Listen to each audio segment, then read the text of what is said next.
Hello, and welcome to Totally Schway, a podcast about the DCAU and whatever the hell else I want it to be about. My name's Mary. And my name is Luke. How are you, Luke? I'm really tired. Really tired. Other than that, great. Yeah. I'm not going to ask why I'm tired. It's fine. Doesn't matter. No one cares. The thing is, I know why you're tired. You don't get enough sleep. Mm-hmm. I'm okay, I guess. Not having, the best day, but it's not the worst day, so it's one of those. I'm in a typical Mary mood where it's kind of just in the middle. And it's kind of, my middle is a lot of people's oh, sugar. And that's why we're recording a podcast. Because we're in the perfect mood. Low energy / no energy me and bad mood Mary. Perfect. I'm really looking forward to the comments later, which will be really good. So let's start the podcast. Do you have any news? DCAU-related news. Yes, I have 2 pieces this time. First piece, I was trying to make a Lego joke then, but if I was to do that, I would have said first brick. That doesn't make any sense. I don't get it. Well, yeah. I know it's a brick because it's a Lego brick. Yeah, I know, because I was thinking, piece and Lego piece, like a Lego brick. Anyway, it doesn't work. I have to explain it, so it's not funny. That's fine. First piece of news is that Lego are releasing another Batman the Animated Series Lego set. This time it's the Batmobile with a Batman, Harley Quinn, and Mr. Freeze. We don't know I'm going to have that. So. Yeah, actually, we were talking about buying 2 of them, one to keep and one to build, and maybe doing a little stream or a video or something like that of us building it. If that's something people are interested in, let us know in the comments. So I don't know if any of you guys do TikTok or whatever, or I don't know. Captain Al does. Yeah, so there's this sound that was going around a couple years back. It might still be going around, and it's like capitalism popped off real good on this one. I think of that every time I think of my husband and the stuff. Every time I walk into the room that we're in now, I'm like, yeah. Yeah, I know. If I didn't buy any of this Batman the Animated Series stuff, I reckon we probably would have been able to afford a new house by now. I doubt that. I would have found a way to do something. Yeah, I don't know. Just thinking about it. Actually, I'm not even going to tally it up. I'll get depressed. I'll get mad. Yeah, it's like when I worked out how much I'd spent on my PlayStation Network account. I went, oh no. Oh my god, a Rock Band. Yeah, it's Rock Band DLC alone. Yeah, oh, that's God. what I would have spent it on, Rock Band. Coming out of my cave. All right, what was the other news you had? So the other bit of news is the teaser trailer for Crisis on Infinite Earths Part 3 dropped recently, and they showed the DCAU versions of Batman and the Joker being in it. Now, based on Crisis on Infinite Earths Part 2's Batman Beyond cameo, I am not expecting them to have a substantial role. I think it's probably going to be just a brief glimpse at them. Hey dude. Yeah, really brief. Bye dude. The funny thing is, in the trailer, you see the Joker kind of sneaking up behind Batman and laughing. The laugh doesn't sound anything like Mark Hamill, unless Mark Hamill's trying out a different laugh. But yeah, I'm advising caution. I'm saying, right, everyone, just don't get too excited. But apparently Mark Hamill and Kevin Conroy do reprise the roles of Batman and the Joker respectively. But I'm only expecting it to be a little cameo rather than a substantial role. So that's basically it for the news. Not a huge amount this week, or maybe I've just got better at not waffling. I need to come up with some music or something for your news. Not me, because I'm not musically inclined, but I need to find some music for your newscast. Well, thing. One of the things I find, I was going to say charming, that isn't the right word, but one of the things I like about our podcast is we don't overproduce it. In fact, we probably underproduce it. We don't do sound effects and music, it's just us talking. Not that there's anything wrong with people that do theme tunes and have segments with music. I think that's fun.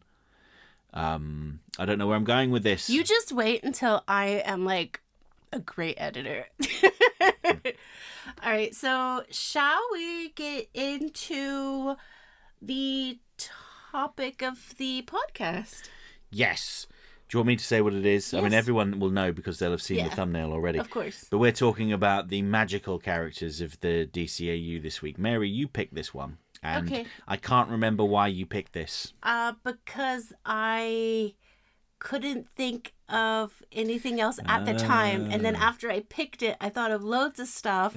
But now that I'm actually thinking of the next episode, I'm like completely blank again. So next time, write it down. And just for the listeners' benefit, you're not going to be able to see this, but to get us in the mood to talk about magic and mysticism, Mary has changed the colour of the light in here to purple. Oh, did I do that to Yes. set the ambiance? Yes, you did. It feels very spooky and...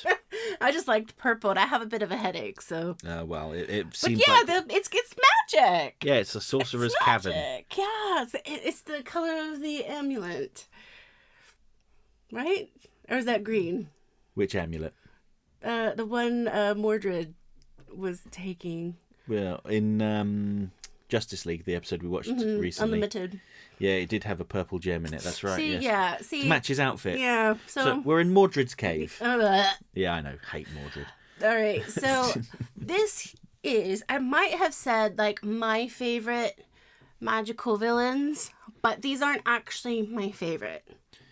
They're just These ones... are just ones that I wanted to mention because I think they're interesting. And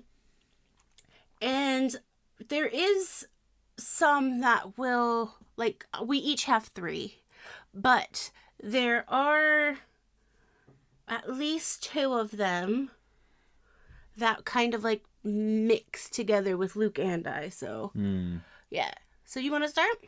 You want me to go first? Okay. So this is, That's your list that you're pointing yeah, at. this is my list. Yeah, I'm pointing at my notebook. Okay, well, my first pick is from Justice League and Justice League Unlimited, and it is the sorcerer Felix Faust. Now, Felix Faust is he's an academic that learned sorcery and witchcraft to give himself power because he was a scrawny, weak person. And he formed a pact with the Greek god Hades to get himself infinite power. And he, as part of the bargain with Hades, he had to get Hades out of the underworld, which is based beneath Paradise Island, where Wonder Woman and her family live. So Faust turns up there. Okay, I don't want to interrupt too much. Go on then. But let's just put 2 and 2 together about Wonder Woman having black hair. Yes. Her being on Paradise Island. Well, that's the thing. That's the thing that they do tease in that episode, don't they? Because they always say that Wonder Woman was made out of clay because there's no men on this island of just course ladies. The only way to have a baby would be through sorcery or witchcraft. When Hippolyta had a relationship with Hades, who had black hair, and oh, surprise, surprise, she's got a daughter Oh! who has black hair as well. So I think it's pretty clear what happened there. Somebody told a little white lie. Yes, very much so. All right, sorry for interrupting. That's fine, but getting back to Felix Faust, he's I would say he's duplicitous. He is he's deceptive, he's a liar, he's a cheat, he's absolutely pathetic. He's a real worm of a human being. We all know them. Yeah, and he ends up with his soul being taken away from him and trapped in a mirror, and he uses his own apprentice, who we'll talk about later, I think. And he persuades her to release him, and he takes over the mechanical body of an undefeatable ancient Greek weapon, and he just kind of goes on a rampage. He's going to go down to Hades and get his revenge on him. He's not... Obviously, I picked characters that kind of... not that I related to, because I'm not... Definitely not magic.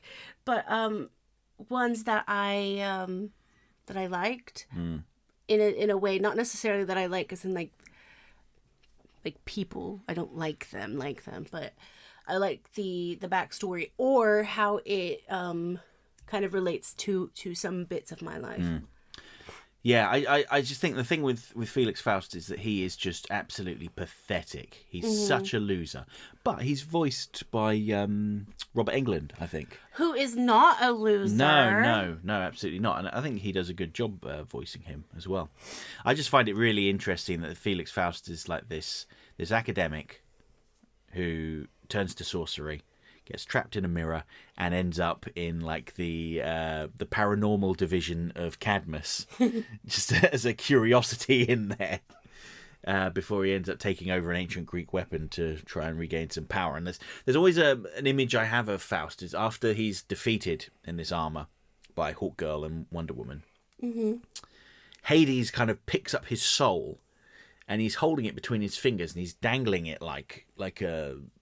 I can't think of a nice way of saying this. Piece of steak in front of a dog. No, not even like a piece of steak in front of a dog. It's more like dried up snot stuck to his finger. Ew, yeah, gills. Yeah, it's like just like garbage, like ugh. Yeah, it's just like ugh, Garbage slime. Pathetic. And that's how I think of Faust. He's just so pathetic. And so I thought that would be a great character to start talking about. I can see you've had very similar reaction to him as well, Mary. You don't think much of him. Not really, no. I mean, I wanted to talk to him. I wanted to talk about him at first, but then I was looking up the magical characters, and I thought I found 3 that I really thought could be better to talk about. Yeah. But yeah, I can see. But yeah, Robert Englund, awesome. Felix Faust, pathetic. Yeah, he is really pathetic. Yeah. And he wears that weird little like gown with a headdress that is kind of vaguely Egyptian, sort of a little bit. Are we saying that Felix Faust was culturally appropriated? Yeah, I'm trying to get at that. Yeah, he is kind of culturally appropriating some stuff. And I'm looking at him and thinking, you shouldn't be dressing like that, dude. But here's the thing. I don't know if the writers had thought this through, but a lot of people that want to either be like, there's an episode of Superman that we just rewatched today, where this lady comes in and says, "My elf friends told me," and you have people like that. We all have them in our life. We have like our white witches and stuff like that, but it's fine, obviously, to believe in what you want to believe in. But what's bad is we also have those people in our life that are like, we're going to take this to the extreme. We're going to start wearing headdresses, like native headdresses, because of la-di-da. It's bad. It is very bad. Yeah, and I think something else that is equally bad about Felix Faust is that he is bald on top, but he's grown his hair I hate on the that. back and the sides. And speaking as a follically challenged male, keep your hair short if you can't grow it, and don't grow it out in places where it does still grow. Just try to keep it short. There's one person and one person only in this world that can get away with a bald, and you know who I'm going to say. Hulk Hogan. No, no. With a bald on top, with short on the sides, and that is Sir Patrick Stewart. Oh, yeah. Imagine if Sir Pat tried to grow out the back and the sides, though. He wouldn't do that. No. Ridiculous. No. Anyway, we've gone massively off topic there, and I feel like I've exhausted everything there is to say about Felix Faust, so why don't we go to your first pick, Mary? Toth Capera. That's your first pick? Yeah. Toth Capera. Yeah. So, I need to preface this a little bit. I did multiple years of studying ancient Egypt in junior high and high school. Multiple years, okay? There could have been other things mixed in with that, but no. They were like, hey, these are the units you're going to have. These are the units you're going to get. Don't remember. I remember a lot about it, but I don't remember, like, the most important things. But when I saw Toth Capera, it just reminds me of that. And I love history.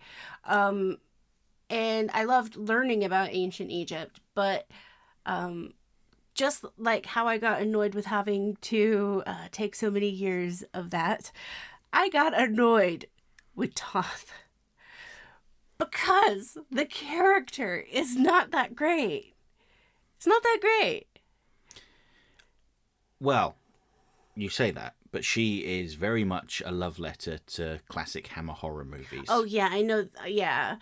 But I just feel that the reason why I say that is I don't like the fact that the character kind of ended up in a way bringing Raish back.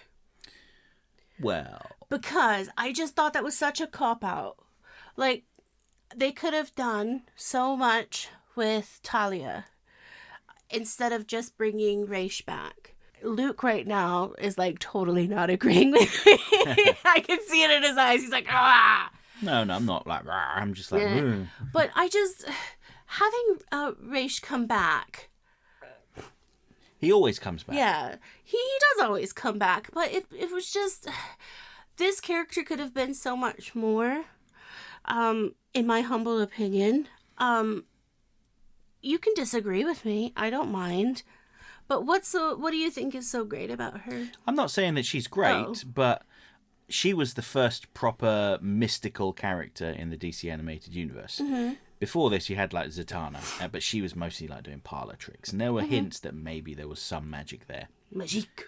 Yeah. Whereas Thoth Capera is literally a monster that has been alive for thousands of years and was trapped in a pyramid. And she had the secret of eternal life that Ra's al Ghul wanted to learn her secrets from. Now, the thing that he didn't quite realise is that the secret was that her life was eternal. Mm-hmm. And that she would get that by draining other people's. They would live on inside of her as part of her collective and possibly become those little gloopy green people that are like wailing out of the slime. But when she talks about sharing eternal life, it's them sharing their life with her. Mm-hmm. And I don't love that. And I'm just gonna say it right now. Bad attitude. yeah, she's not very nice. That's probably the main thing. It was like, ugh, bad attitude. Whinge. Yeah, and I like the Hammer horror references because, as you mentioned, oh yeah, that's great. Yeah, at the start of the episode, there's you see an explorer, I assume in the 1920s. Yeah, because that's when all the English people were going around digging up pyramids. Mm. But anyway, stealing things. Yes, and taking it back to the British Museum. But he's very clearly based on Peter Cushing. Mm-hmm. Who is the star of a lot of the Hammer horror movies. Yes. So I appreciate that connection. Love him. And obviously the Hammer horror movies, they always had like the beautiful woman that was really a monster. Always, every time. And, Thoth Capera presents herself as a youthful Egyptian... Pharaoh's the male. What's the feminine? I'm just going to say like a ruler. No, words are failing me at the moment. I'm sorry, I'm really tired. Did I mention that already, that I was really tired? I think I did. She apparently ruled for 1,000 years, and then got buried inside of her temple underneath a sarcophagus in a pit. Which, when you turn up and you find that this ancient deity like monster thing, eternal being, let's say, can only be accessed from a secret door that can only be opened from the outside. It can't be opened from the inside. No. That should tell you should not be going down there. But of course, Ra's al Ghul thinks he knows best, and he goes down there anyway, and she ends up giving him a big old kiss and draining the life out of him. Which, yeah, okay, that's kind of a bit of a cliche, isn't it? A woman draining a man's soul. And you can see one of the reasons I really all right, don't. I get it. But I will say this. Kevin Altieri did a wonderful job with the aesthetic and everything like that. And it wasn't, from what I've seen about like cartoons and stuff around that particular time, sometimes they weren't nice about how certain people that weren't white looked. And I think, oh my God, that's one of the reasons I love the DCAU, because it's very, it's beautiful. I love how it's not just one, I love that it's not just 1,000 Lois Lanes or 1,000 Clarks. And at the beginning of that episode, it's just gorgeous. Yeah. There's a very stylish opening as well, isn't it? Where there's no sound. It's like a silent movie. Yeah. I know I'm not articulating very well. I never do. Let's be real. But there's also, when you see Kevin's name on there, you can see the hieroglyphics and stuff like that. And that's what I'm saying is like so beautiful, other than the fact that it's not just this white explorer going in. It's realistic. And I love that. So props to Kevin for that. And everyone else that worked on the episode. Oh, God, yeah. Except for the person who came up with a woman sucking the soul out of a man. I mean, that might have been Kevin. I mean. All right, so who is your number 2? Okay, so I'm going to go, following on from Felix Faust, I'm going to talk about his assistant, Tala. Tala. Yeah, so she was in Justice League Unlimited. And she started out as a member of Cadmus, but working on their, like, mystical department, I suppose. And she secured the ancient Greek weapon crafted by Hephaestus that's basically like a big robot that's completely indestructible and unbeatable. Of course, the only way to defeat it was by not fighting it. If you remember from that episode with Hawk and Dove, so Dove kind of stands in front of it and goes, I want to give you a big hug instead. Gosh. Let's give peace a chance, guys. And it saves the day by not being aggressive. But anyway, I'm getting sidetracked. So Tala then kind of graduates to being part of Gorilla Grodd's secret society, or the Legion of Doom, depending on how you prefer to refer to them. But she ends up in like a relationship with Gorilla Grodd, and she's not like the first human woman that ends up in the enthralled by Gorilla Grodd. And I just find that really weird. Yeah. I mean, it's a power thing. I don't think it's a monkey thing. Yeah, well, I mean, Giganta at least had the excuse that she started out as an ape and Grodd turned her into a giant woman. That, okay, I can understand that. The scientist from Brave and the Bold, the Justice League episode Brave and the Bold, she genuinely loved him because she was pen pals with him first. Yeah. Didn't realise he was a talking ape. So that I can kind of roughly see that. And I suppose with Tala, she's just drawn to the power, isn't it? So when Lex Luthor overthrows Grodd, Tala immediately switches to Lex Luthor's side. And when Lex doesn't pay her enough attention or treat her the way she likes, she helps Grodd's insurrection. When Grodd loses, Lex takes Tala and puts her in a machine to power the reconstitution of Brainiac. And she's always like begging him and pleading him like, oh, Lex, baby, I promise I really love you. You don't have to do this. He's just, oh, shut up. Much like Lex always does. Yeah, I mean, actually, it's Toyman that pulls the switch, but because Lex doesn't dirty his own hands, No, does he? no, He tells someone else to no. do it. Because in the court of law, he didn't do it. Yeah. And I find Tala quite interesting because there aren't very many like overt magical characters, and she's one of the few of them, but she is really, really messed up. Yeah. Like, she's all over the place, that woman. You just want to sit her down and say, listen. Most of the beautiful ones are. You want to just say to her, listen, what do you want out of life? Why are you bouncing between gorillas and bald men? And who else was there? Oh, and yeah, Faust, he was bald as well. So there we go. That's what she's doing. And that relationship between them. Faust is like a lot older than she is. I mean, unless she's one of those people that's like hundreds of years old and she just looks probably. young. I think she probably She might be. She might be. In which case, maybe it's problematic that she's preying on him. Once you get past 100, that whole thing. There was a song in the early 90s saying age ain't nothing but a number. If you're over 100, I think that's okay. Yeah, I was going to say that title. No. I'm not even going to. I'm going to let you guess who sang that song. Oh no. Yeah. I'm not looking up because I don't want to know Yeah. for certain. I mean, the fact that there's like 4 or 5 candidates in my head. Just, oh. Yeah, but after you reach 100, I think it's age ain't nothing but a number. Okay, fair enough. But yeah, those were my thoughts on Tala. Again, she's not like the most interesting character, but she is quite distinctive, and she's got an interesting look with like the purple hair I was and going to mention that. the eyeliner. My sort of thing, if I was like a mythical, magical person, that's what I would turn myself into. Except for I wouldn't have like the blue skin. Does she have blue skin? No, she doesn't have blue skin. She has very pale skin. Pale skin. Yeah, it's like a blue tinged. Yeah, she's got a very exaggerated, like Bruce Timm drawn It's like Morticia. face. It's the chin that I'm thinking of Yeah. because it comes together into like a really thin point. Yeah. It kind of makes her seem, I don't know, not otherworldly, but makes her look unusual. Yeah. I like her look a lot.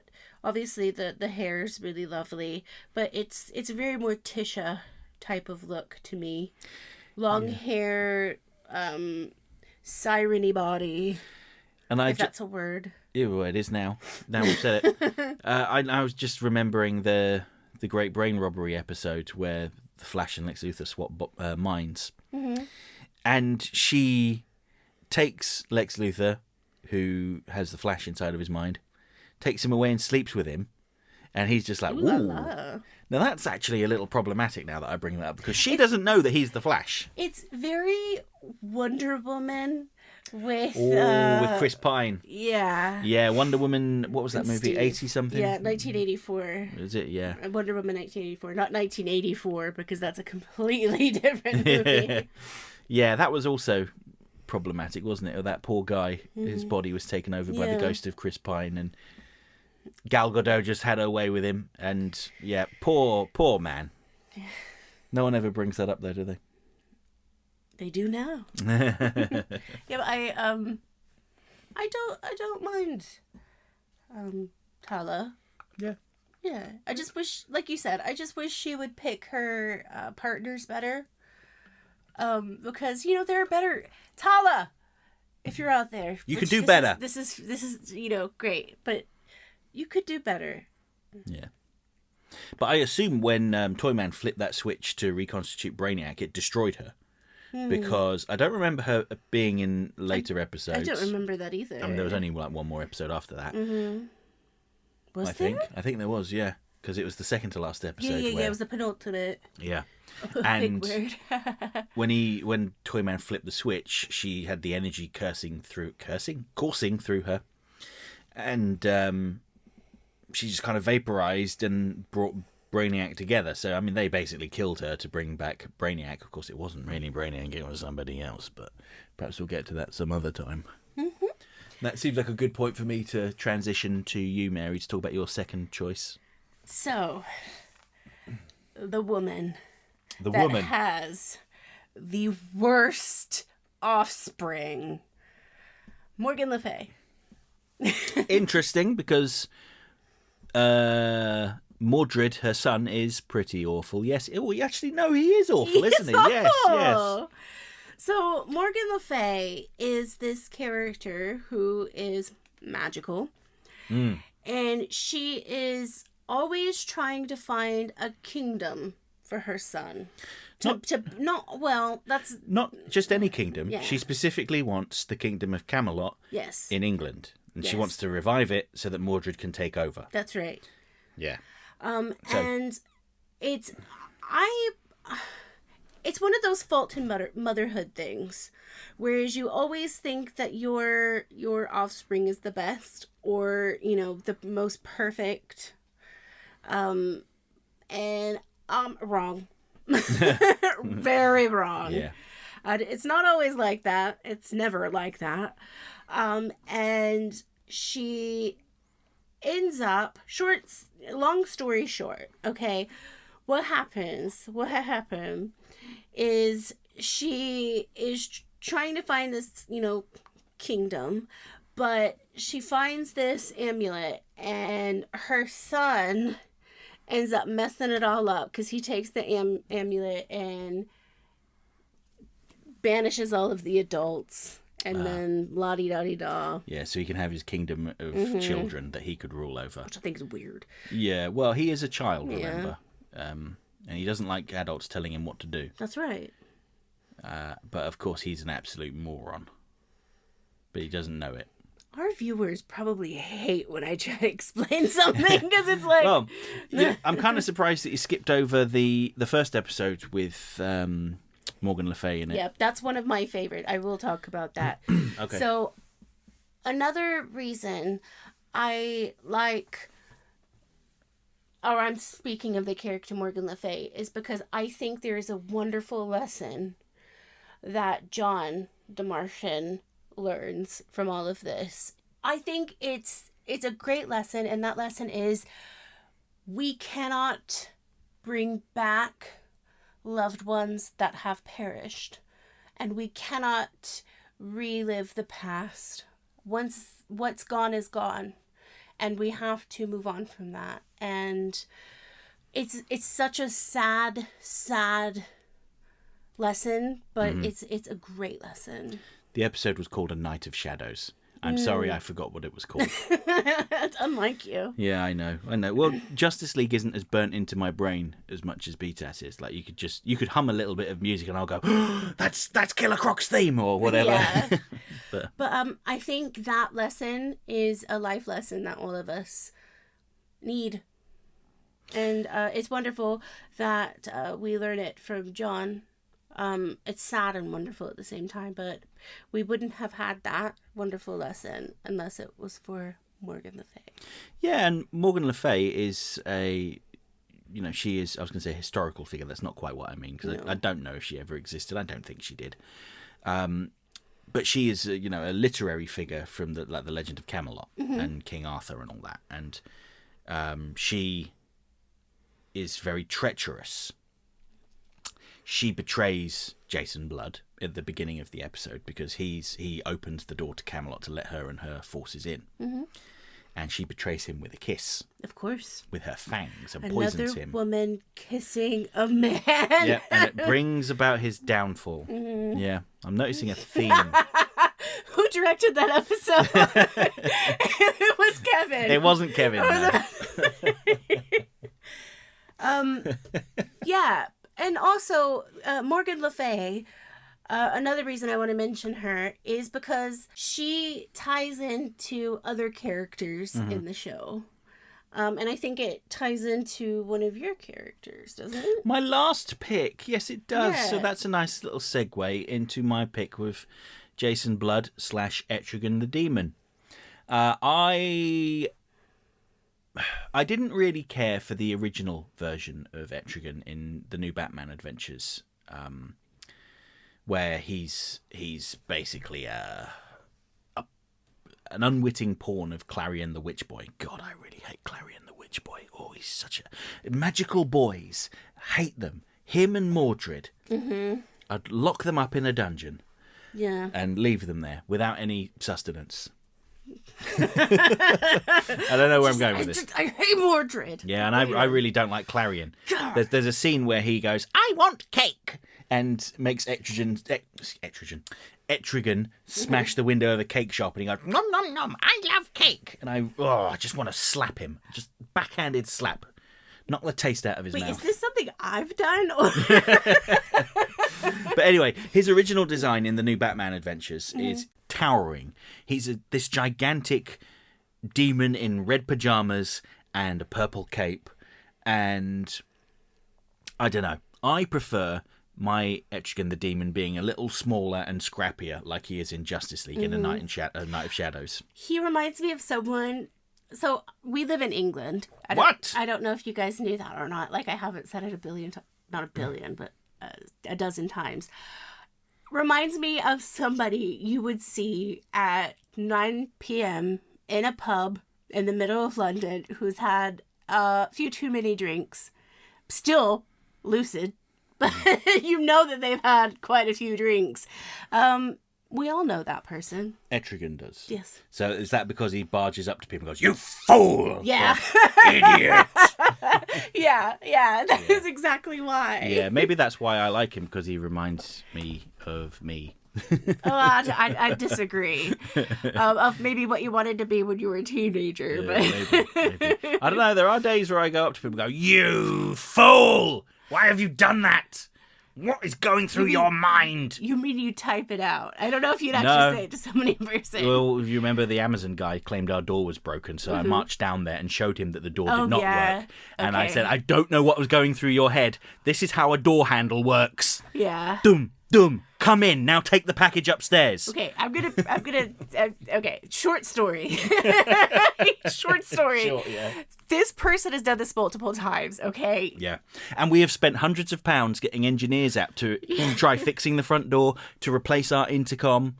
There was nothing wrong with it. He just couldn't be bothered to open the door. He didn't want to go up the stairs. Yeah. Okay. But anyway. That brings out Etrigan the demon in me. Brings out Etrigan. Fool! He even brings out the Etrigan in me. Yeah. What else was I going to say about Etrigan the demon? So in that episode where Mordred banishes all the adults and leaves only the children behind. Oh, I love that. Yeah, somehow Etrigan becomes a baby. Yeah, and he's older than most of them. Yes, yeah. I mean, Mordred must have turned him into a baby as some sort of punishment. Yeah. And Wonder Woman shows some maternal feelings for him. It's quite nurturing. When he's like rampaging around all angry, breathing fire at Batman, Superman and Green Lantern, she picks him up and burps him and goes, "See, that's all he needed. Naughty the poor Etrigan." little boy." And cradles him, and he's quite agreeable from that point on. Yeah. And there's a very great joke at the end of the episode when they get turned back into adults. And Wonder Woman, as a child, is cradling baby Etrigan. And then poof, they both turn into adults, and he goes, "Mommy." And she just drops him. Yeah. All care and love goes out the window once he turns into a horrible, 5-foot-tall demon.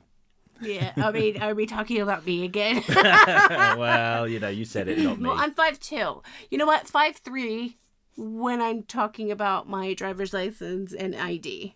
And that's all I have to say about Etrigan. So, Mary, who is your final pick?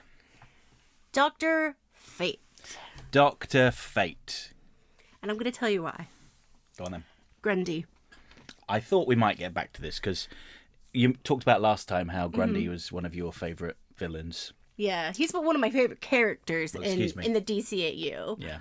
And it's funny that because on looking in, if somebody was just watching the show, just to have something on in the background, they'd be like, "Oh, there's not a lot to Grundy."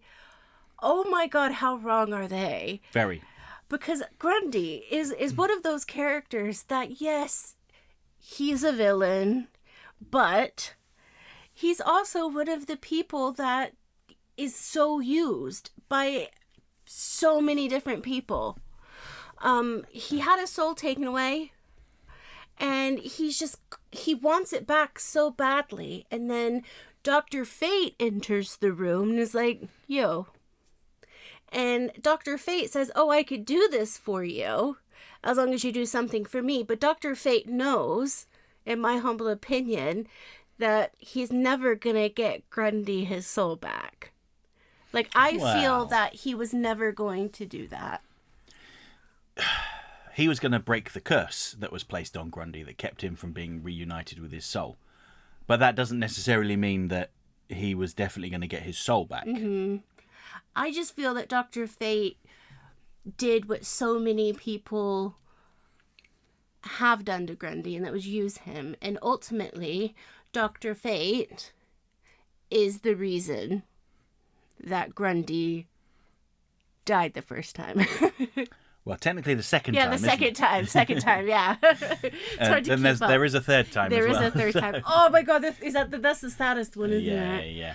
But so thinking about Dr. Fate when he first appeared in Superman, because we watched that episode recently, didn't we? I've already forgotten what it's called. I want to say it's called Hand of Fate, but I've probably got it wrong. I apologise, Superman the animated series isn't burnt into my brain the same way BTAS is. Yet. No, not yet.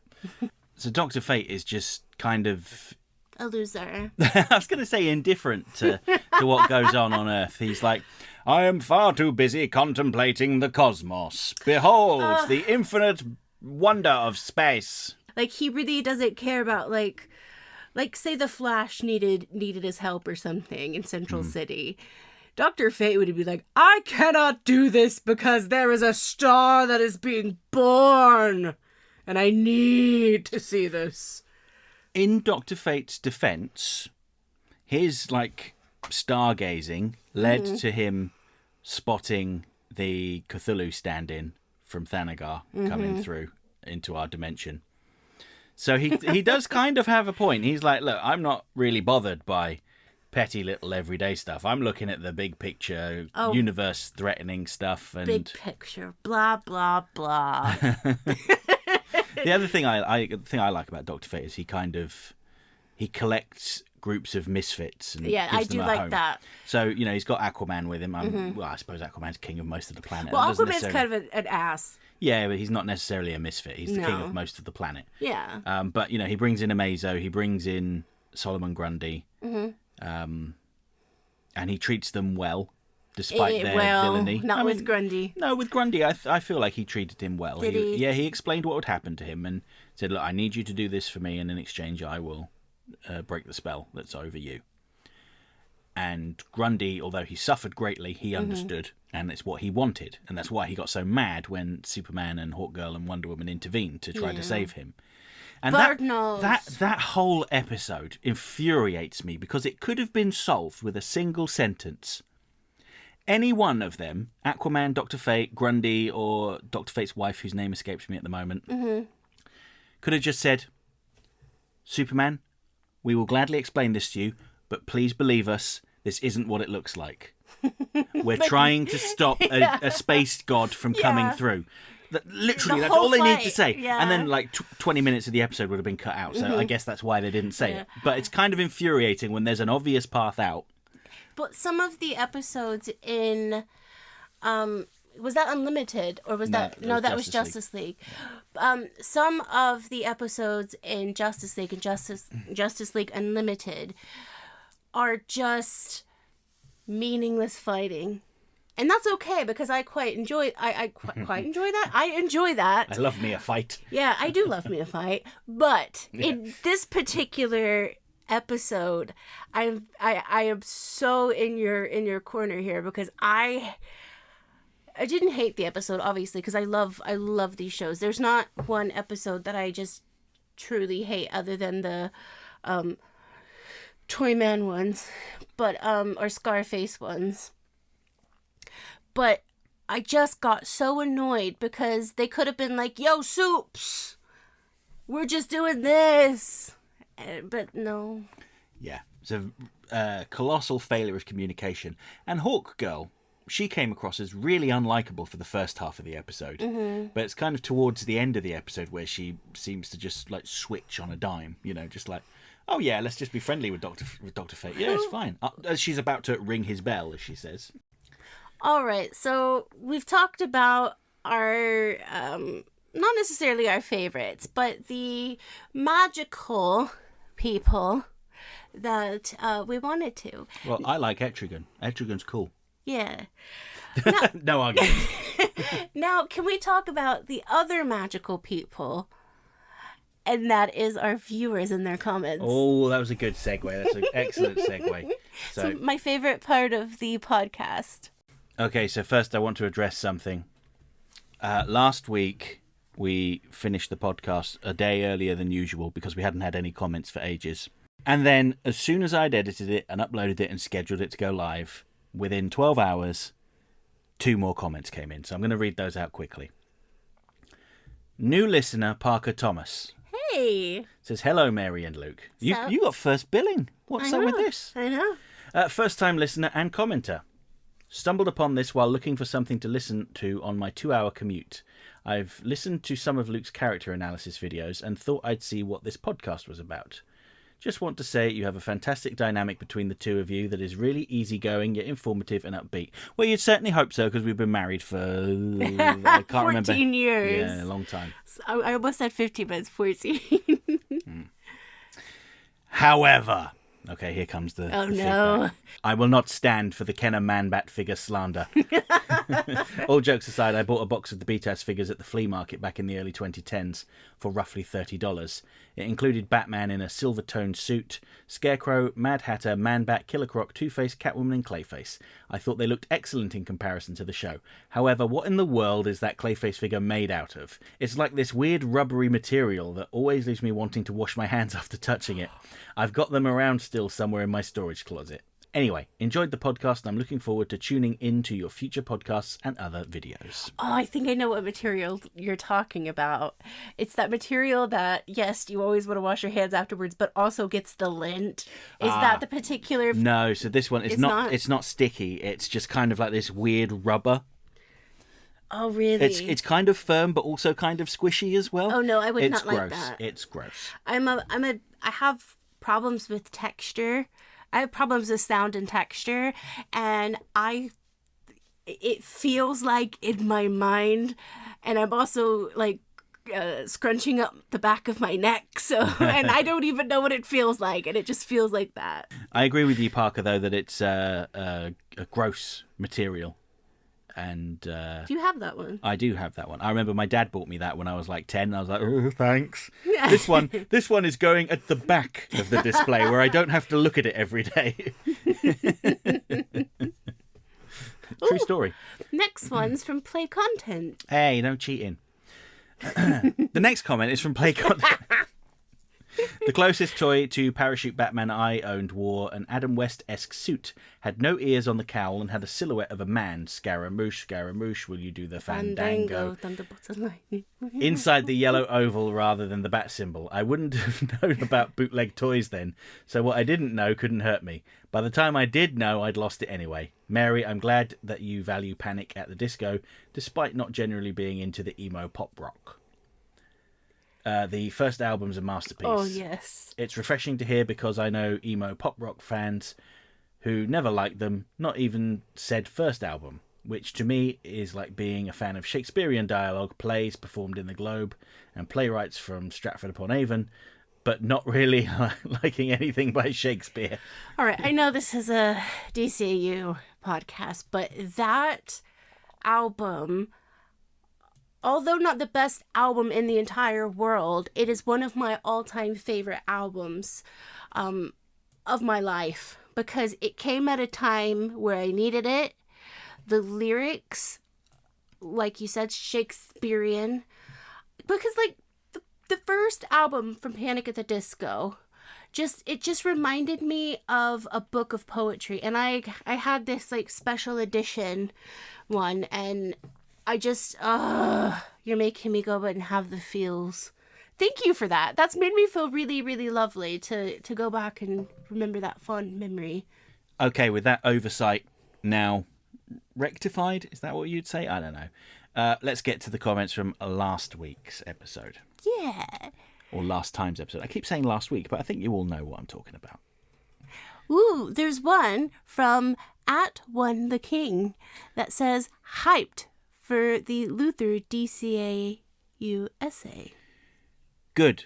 I spent much of yesterday in a fit of frustration writing out my schedule for the rest of the year. So I've got everything mapped out until like the 31st of December. And I can't remember if I slotted in the Luther essay or not. I think I might have bumped it to early next year because I've got something in mind. So it might be a little while. You have to wait. But it's coming. It'll like Lex Luthor. It's coming. Ooh, we have one from... the next one is from Lowell Lucas Jr. Last time I came to this early, I saw a man-bat eating fruit off a truck. Tragic for the banana sundae.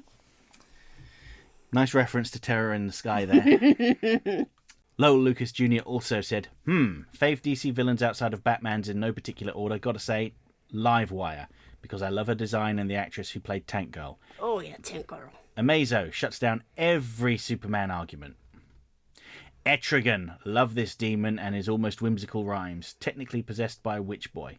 Yeah, I suppose so. Etrigan himself isn't necessarily a villain, but when he's possessed by Clarion the Witch Boy in the demon within in the new Batman adventures, yeah, I suppose he was acting badly. Bad boy. Metallo, because this take was body horror / awesome with Alex DeLarge. Also, he plays Mad Mod. Look forward to that video coming. Oh, I don't know if I'll talk about Teen Titans. Excuse villains me? for a while. I mean, it's a while off if I do. I've got to exhaust everything else. This is the perfect time to like, share, and subscribe to... I'm joking. I was going to plug my channel, but I'm not going to talk about the Teen Titans just yet, unless you guys want me to. And then I can just... Spoilers, they do. Oh. Next, we have the DD twins, beautiful twins who inherited a lot from their hot granny with just a fantastic design. You know what? I love that comment. Yeah, I just hope that the computer's not listening to us and now going to change my targeted ads because I said that. Oh, Morgan Le Fay. Yeah, Morgan Le Fay, beautiful manipulator who'll do anything for her son. And Tala, a very beautiful and powerful sorceress who talks so much like Natasha Badenoff from Rocky and Bullwinkle. Just hate when she's manipulated by men in power like Felix Faust, Gorilla Grodd, and Lex Luthor. Glad she got her vengeance on Lex in the end. Sort of, as we discussed earlier. SR Striker says, remember when I suggested a lot of idea using DCAU that have been underused and never appeared in the DCAU because another version of the Injustice League and original characters like Lloyd Ventrix? I feel like there are a couple of words missing from that sentence. I think... I don't remember, is the answer. Right, okay, so we've got a few more comments from Lowell Lucas Jr. All right, fair enough, they're only short. So, wouldn't it be sweet if Ace and Bizarro could have shared a great friendship? She wouldn't be able to read his thoughts, but could sense he means good through his heart, and Bizarro could say, let me help, please save Sad Lady. I would love that. Mary, please keep doing more material for this and your channel, and keep up the great job. We don't think you're a goofy and enjoy you and Luke. Also, I love both Harley Joker too. Oh, thank you. I will try. I've recently cut down on my job, so hopefully I'll have some time to actually do something with my YouTube channel. It's just going to be for fun. Obviously, I'm not going to make any money off of it or anything, but I want to be able to connect to more people that enjoy the same things as me, and I think it'll be nice. Next we have play content. Shucks, my comment on the last one was posted too late to be read. Give me a guest spot on this podcast if Eric Roberts ever has to cancel his scheduled appearance, and all will be resolved. Obviously, I'm not actually expecting that. It was my own fault for commenting so late, so I won't be offended if it happens. I love Lobo and wish there were a significant more affection between him and Superman in Hereafter. Superman telling him to leave makes perfect sense, but I wish he'd said it in a less angry fashion, because I really do feel like they became, in some strange and tenuous way, friends in The Main Man, and I feel it's important to highlight that Superman can even befriend a bastard like Lobo. You know what? I always liked that. So Lobo, to me, isn't really a villain, but obviously is not a good guy. He's just one of those people that does what he thinks is the right thing.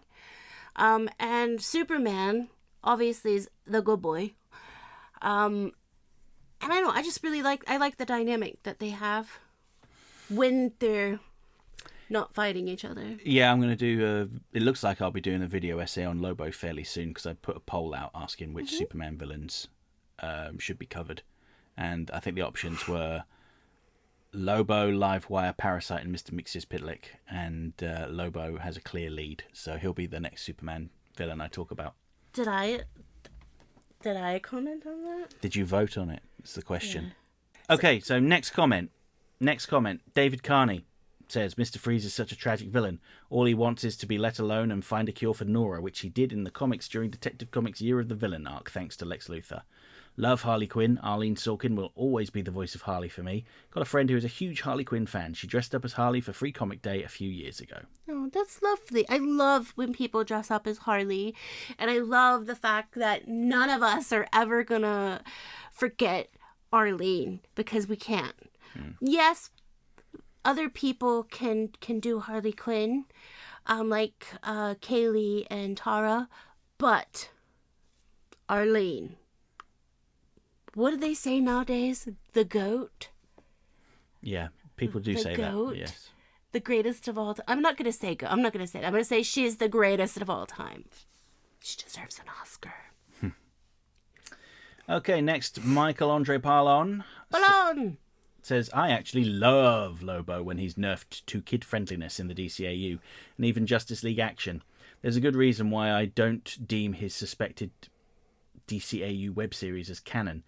It just did not seem right for my tastes, like how Wolfenstein 2 The New Colossus cannot exactly compare with Return to Castle Wolfenstein, The New Order and The Old Blood, and even the still delisted Wolfenstein 2009. Anyway, when we're getting a Lobo analysis video, you just found out.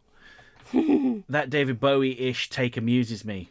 Also, 2 episodes and a cameo, plus an alternate movie iteration if one wants Justice League Crisis on Two Earths to be honorary canon. In the DCAU cartoon canon is already good enough spotlight for the main man for me. Still prefer Criff over Frag, though, and in the meantime, Bastard and Damn should be allowed even for family television, just not too much. Also, 751 is Kill, Maim, Frag, Destroy! Yes, that's right, when Lobo gets smashed through Lex Luthor's building and he's yelling obscenities. Can understand why Bizarro should have been a one-shot, and I sorely want to know his fall from grace between Superman the Animated Series and Justice League Unlimited. Sure, we know that Lex Luthor most likely lobotomized him hard, and there's the possibility that his planet and pet were lost because of the Brainiac attack, but that reminds me, I'm going to finish my reread of Mary Shelley's Frankenstein after watching this video. Hynden Walsh really nailed Ace, plus Maureen Connor, Permafrost, and Coriander Starfire from Static Shock and Teen Titans, respectively. Not bad for being a notable background character in Groundhog Day featuring Bill Murray. She was actually marrying Man of Steel's General Zod there. Ha ha ha. Ha ha ha. Love how the existence of Ace of the first RFG ends up making the likes of Batman Beyond's Ace, the good bad dog, and Tamara Wilson, the psychic girl, all the more meaningful and wholesome in rewatches. That's like having the Witch Queen of Ojamanjo Doremi actually be, oh wait, shutting up so as not to ruin the surprise. Enough said on Grundy. He was quite good and important, but I don't seem to have something more to say about him. I forgive you. I love Grundy. Clever take there, the sudden appearance of Superman in the DCAU creating what is essentially an arms and power leveled race to counter against the guy, and eventually later folks like Darkseid, the Justice League and so on. Brings into my mind my personal and hopefully eventual canon take on how Disney's Amphibia's Frogvasion should create a technological and scientific leap to that Earth and humanity as a whole, which could be followed up with the formation of a NATO-UN interdimensional defence and expeditionary force armed with NSDF-styled hover tanks, Galactic Empire-styled assault gunboats, UEF-styled Atlantis-class carrier submarines, Crisis-styled nanosuits, etc. That'll be sent to confront suspect threats in locales like Gravity Falls and Xeno worlds like the Boiling Isles. At 29 minutes and 9 seconds. Which tie-in comics again? So I need to clarify, it wasn't in the DCAU tie-in comics that they said Bruce Wayne was donating. It's all that Grant Morrison Batman Inc. stuff. Anyway. The memorable plot of Superman Adventures issue 1 in a nutshell admittedly fits in canon too. Don't get the hype for Amazo though. What with him getting an epiphany that makes him be away until, I don't know, the Justice League Infinity comics. He's kind of like Icarus from Deus Ex. He's known by the fandom for getting scary and unnerving, but he actually doesn't do anything to hurt you or stop you in forward hindsight of the game's workings and plot. Still a shame Earthmover VA is actual scum. Ruins the episode a bit for me, the same way that Full Metal Alchemist Duo Series Superlative English dub are suffering because of you-know-who. Really need to rewatch The Abominable Dr. Phibes myself. Enough said on Harley. Darn, you actually deem good old Madam Waller as a villain. Enough said about the Joker. Well, apart from sharing Mary's take about being the dreaded, if that possible Let's Watch on Mary's channel will happen, I'm not sure if I'll go watch them, even when I have the time. Static Shock. He's not going to rewatch any Static Shock along with you. I mean, what treachery is this? To be fair, I'm going to say this. I don't want to watch Static Shock, but I'm going to because I feel that I need to. And I bet you it's going to be one of those damn things that I say this, because I say this a lot about my favorite TV shows. I'm like, oh no, I'm never going to watch that. I'm going to hate that. And then it's like I get obsessed. And it's all I can think about. And it's like the best thing since the phrase all that in a bag of chips. Oh, I heard X-Men 97 is doing great.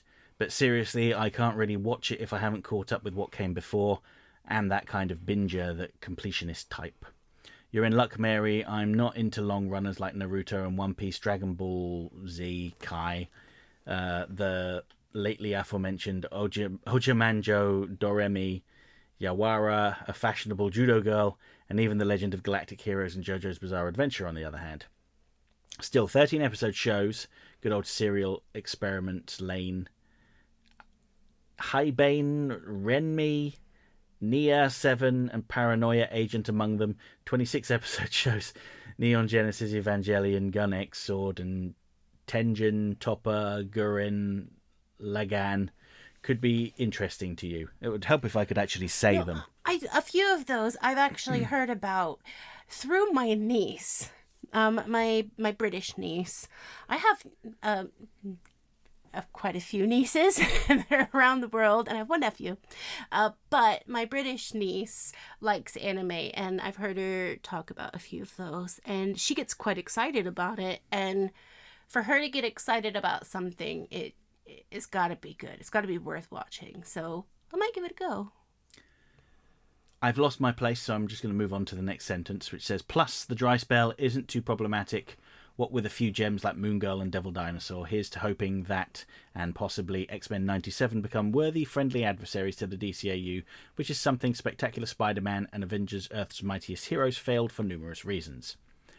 Mayhaps I could be of help to your colleagues, Luke. Sure, I'll also recommend animated works, but you should see my catalogues of movies worth watching and video games worth playing.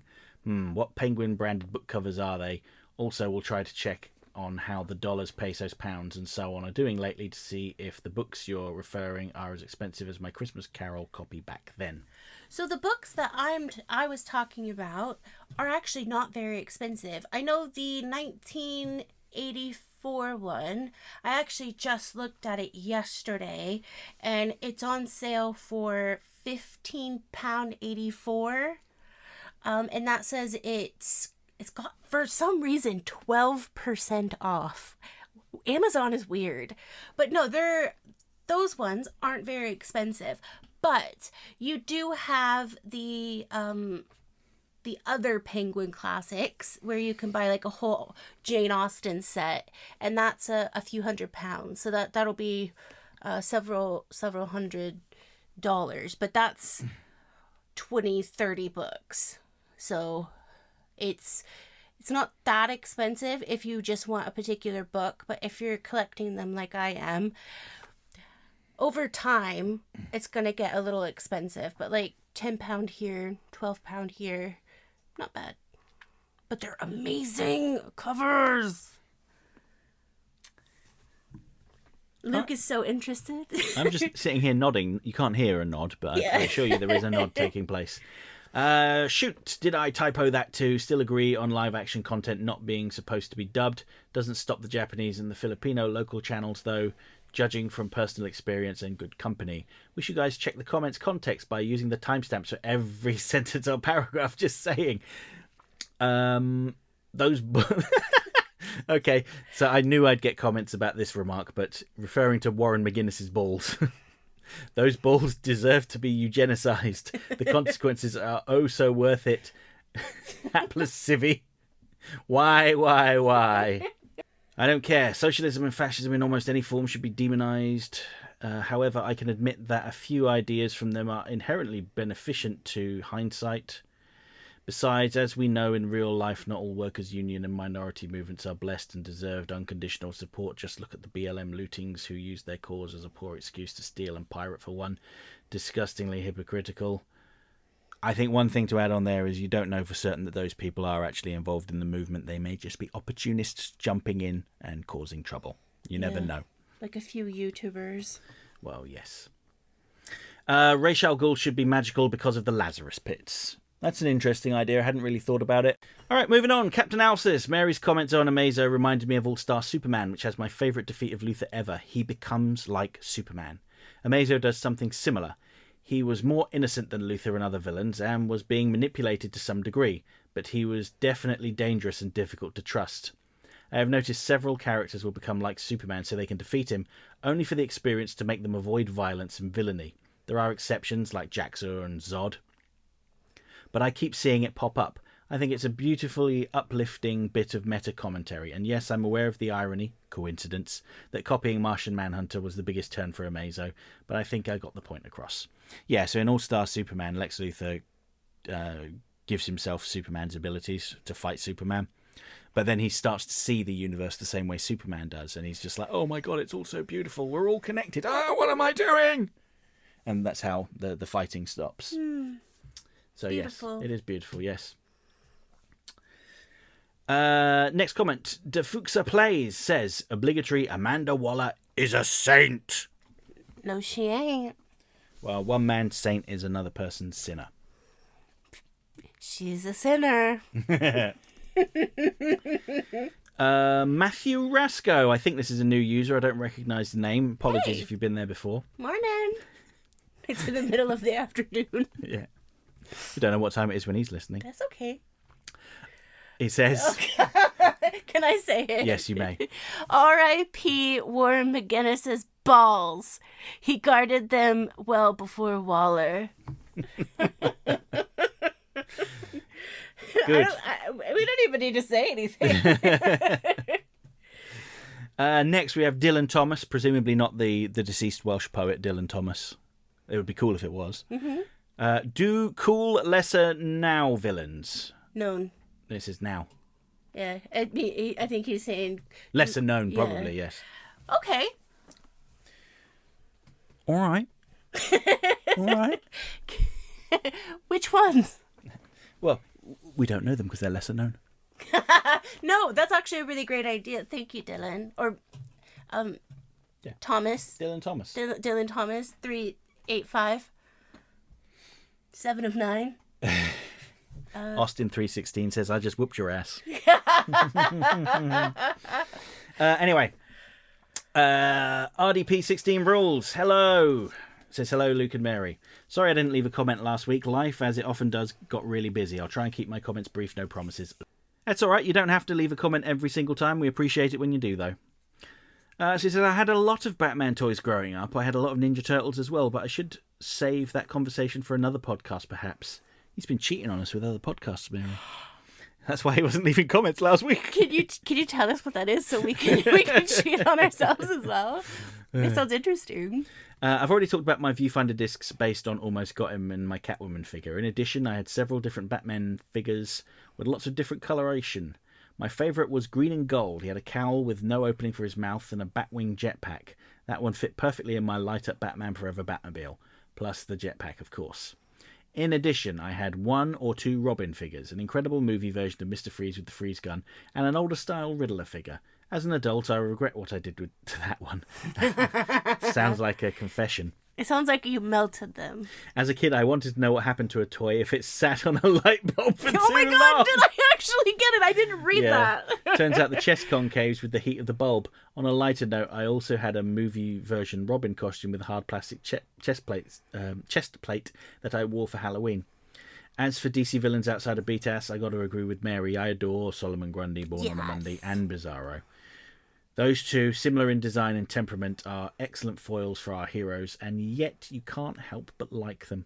I always wanted to see Grundy regain enough of his memories to go out and avenge his death. Then maybe he could team up with Swamp Thing, since they both live in the swamp. Alas, it was not to be. They were our lovable losers.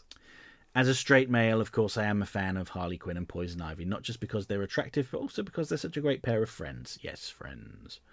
Yes, they become a couple later on in some storylines, but they also take care of each other and listen to each other. Their friendship formed in Gotham City Sirens and kept them safe from the Joker and several other threats.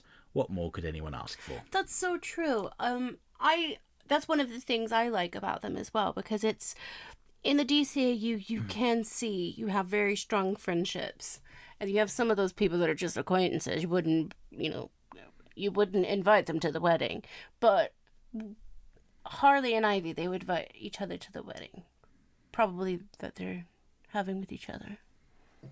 Yeah, it'd be kind of awkward if they didn't invite each other to their own wedding. But you know what I mean, don't you? Yes, I do know exactly what you mean. Strong friendships are amazing. And now for some hashtag Totally Schway podcast questions. Number 1. I just finished Batman Beyond the White Knight. It's a fascinating alternative timeline for not just Batman, but all of his allies and enemies. Have you read this yet? If so, what are your thoughts on this interpretation of Terry McGinnis and Derek Powers? So, I have read it. I thought it was interesting. It had Derek Powers manipulating Terry McGinnis into thinking that Bruce Wayne had killed his father. And Bruce Wayne isn't 80 in it. He's more like in his probably 50s, maybe early 60s.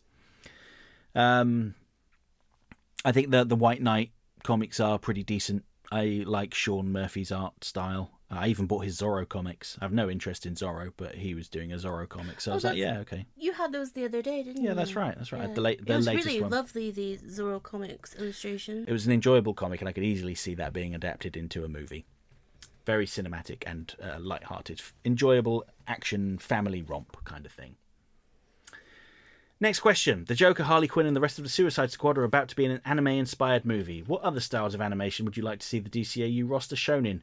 I want to see the Teen Titans in the Aardman claymation style and a Muppet or just puppet style adventure with Batmite. Nope. We're not doing puppets. Not in this household. We don't do puppets. I'm going to say it again, and I'll say it about 1 billion times. Well, not 1 billion. That'd be excessive. I have a phobia of puppets. My watch, my Apple Watch, I saw a picture on the internet a few weeks ago of a puppet, and it told me that my heart rate was too much. That's bad. But if you want to see that, I'll put a blindfold on and then I'll just listen to it. I know that sounds dramatic, but a phobia is a phobia. What animation do you want to see them in? I would like to see like the stop motion claymation stuff as well. I think that would be really cool. I wouldn't mind seeing them in like a Todd McFarlane style. You know, like a Spawn style. That kind of darker, slightly more air quote realistic. And gritty. I wouldn't. That's my jam. Well, you know who directed some episodes of that? Who? My pal Bradley Rader. Brad Rader? Yeah, he directed a couple of episodes in season 3. Brad? I don't think he listens. No. But you know, do you know what I should do? I should mail him one of my blank cover Batman Spawn comics and say, Brad Rader, please draw me a cover of animated Batman and animated Spawn. That would be really cool. Thank you, please, Do you Brad know Rader. what I would love? If there was a picture of Spawn and Batman thumb wrestling.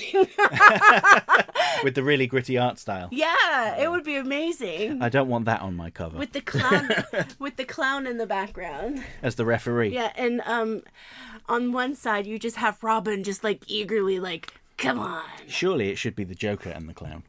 Yeah.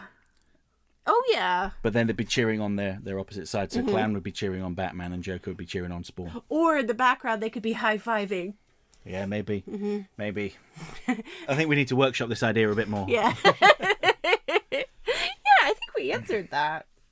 Anyway, thanks for answering my questions. You're welcome, and the reply. Keep up the great work. We will. De nada.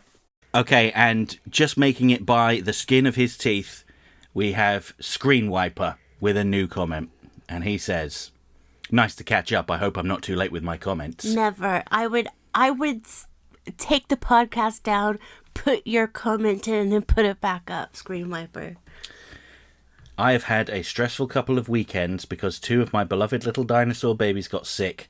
First Pebbles, and then, as soon as I'd gotten Pebbles sorted, Betty, who got so sick I needed to bring her to the house and nurse her for a couple of days. It's the same thing that nearly killed dear old Blue over the summer. No. Though I've never seen it in hens this young before, let alone 2 of them. It is not easy getting to the vet nor home again after, though. At least the hens do enjoy the train. They get so awestruck and bewildered watching the world rushing by out the window. At the time of writing, Betty is in a stable condition, but without treatment she will get sick again. Too sick for me to save her. Glad she has her vet appointment tomorrow. Well, I hope that appointment went very well. Yeah.